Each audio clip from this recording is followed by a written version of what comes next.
શ્રી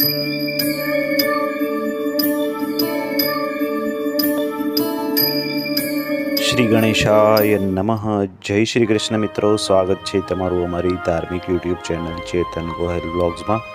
આ ચેનલમાં તમને તમામ ધાર્મિક વિડીયો જોવા મળશે, તો આજે જ આપણી આ ચેનલને સબસ્ક્રાઈબ કરવા વિનંતી છે. ધન્યવાદ.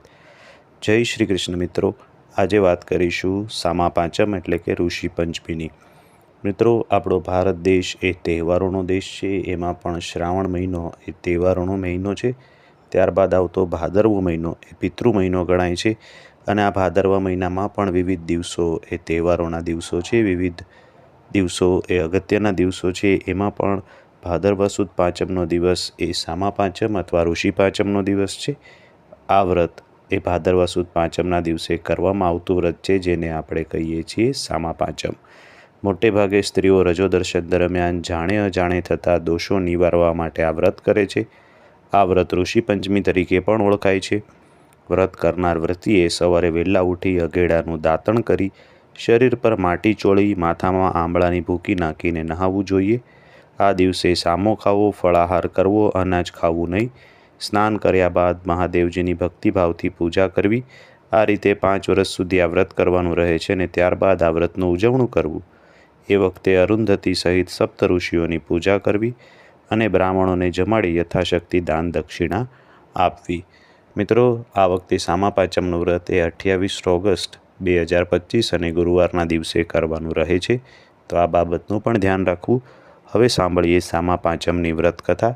કારણ કે વ્રતકથા વગર વ્રત અધૂરું માનવામાં આવે છે, તો આવો ભાવથી સાંભળીએ સામા પાંચમની વ્રતકથા. ઘણા વર્ષો પહેલાંની વાત છે. વિદર્ભ દેશમાં ઉત્તંક નામે એક બ્રાહ્મણ પોતાની પત્ની સંધ્યા અને પુત્રી સાથે રહેતો હતો. પુત્ર સુદેશ સર્વ વિદ્યા ભણીને હોશિયાર થઈ ગયો હતો. પુત્રી સત્માને પણ પરણાવી દીધી હતી. આથી બ્રાહ્મણ અને તેની પત્નીને હવે કોઈ ચિંતા નહોતી. એ રીતે જીવી રહ્યા હતા. પરંતુ 1 વર્ષ થયું હશે, તેની પુત્રી સત્મા પર દુઃખના ડુંગર તૂટી પડ્યા અને એનો પતિ ટૂંકી માંદગી ભોગવીને મૃત્યુ પામ્યો. સત્મા દુઃખી થઈ પિયર આવી. ભર જીવાનીમાં પુત્રીની આવી હાલત જોઈ માતા પિતા દુઃખી થઈ ગયા. તેઓએ પુત્રીને આશ્વાસન આપી પ્રભુ ભક્તિમાં ધ્યાન આપવાનું કહ્યું. બ્રાહ્મણ અને તેની પત્નીનું મન સંસારમાંથી ઉઠી ગયું. તેઓ બંને વનમાં જઈ આશ્રમ બાંધી અને ધર્મપારાયણ જીવન જીવવા લાગ્યા. પુત્ર સુદેશ અને પુત્રી સત્મા પણ તેની સાથે જ હતા. ધર્મ કાર્ય કરવા છતાં સત્માનો આખો દિવસ કોઈ રીતે પૂરો થતો ન હતો.